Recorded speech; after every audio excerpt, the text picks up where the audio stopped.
aujourd'hui. Je rempile parce que je pense qu'il ne faut pas laisser passer cette inflation. Mais comment, Michel-Édouard Leclerc? Il faut négocier, il faut trier et il faut s'opposer. Est-ce que vous êtes obligé d'augmenter les prix? Est-ce qu'il n'y a pas d'autre alternative? Il y a des prix...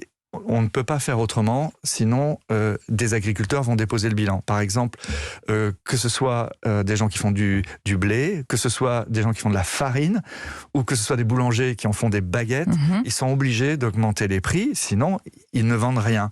La baguette a pris 10 centimes, elle va reprendre 10 centimes. Bon, s'il n'y avait que la baguette, c'est pas grave. On élargit. Qu'est-ce qui s'est passé pendant le Covid? Tout le monde s'est précipité sur les pâtes. Et bien, figurez-vous qu'aujourd'hui, les pâtes ont augmenté de 35%. C'est d'ailleurs assez extraordinaire.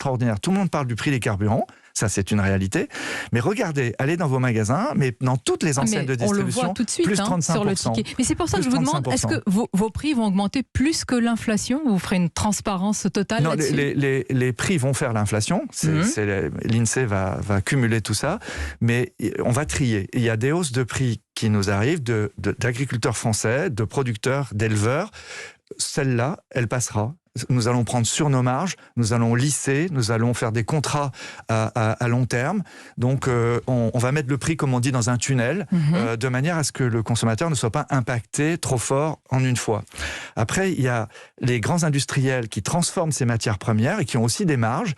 Le PDG de Danone actuel n'a pas fait mystère de vouloir augmenter la marge de ses actionnaires. Donc, on va discuter, là, on peut discuter.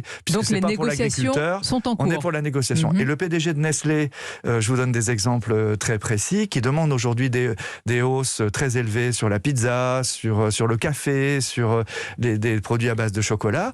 Comme il a annoncé aussi dans sa communication boursière, parce que tous ces gens-là sont transparents, je regarde, je lis les journaux, je vois bien qu'il a annoncé une hausse des rémunérations et des dividendes. Donc il n'y a pas de raison qu'on fasse payer aux consommateurs français l'augmentation des dividendes d'une société multinationale. Donc on va là. Michel-Édouard Leclerc, vos facteurs de tri, c'est en fonction de cela. Il y a évidemment, j'allais dire, le pouvoir vivre dignement des agriculteurs, et ça c'est essentiel. Et puis il y a les marges dont vous venez de parler, et c'est sur ces produits-là qu'il va y avoir des négociations, que les prix ne doivent pas augmenter. Voilà, c'est là où, depuis 5 ans, et même si vous vous souvenez, quand je viens à Europe 1 depuis 5 ans, on est dans la déflation et on me dit le prix bas tue l'emploi, est-ce que vous en faites pas trop, la pression de la grande distribution, etc. Là, aujourd'hui, l'inflation aux États-Unis, c'est 6% en rythme annuel. Allemagne, 5,2%. Espagne, 5,5%. En France, la statistique, c'est 2,6% pour le mois dernier. Moi, je vous dis qu'on va monter très très vite à 4%, malgré le fait que l'État, de manière très heureuse d'ailleurs, ait bloqué le prix du gaz. Et donc, c'est nous qui allons faire le boulot. Ce sont les négociateurs de Leclerc, de Carrefour, d'Intermarché vous avez cité l'État, modérer cette inflation. Vous avez d'ailleurs plutôt fait un éloge de la politique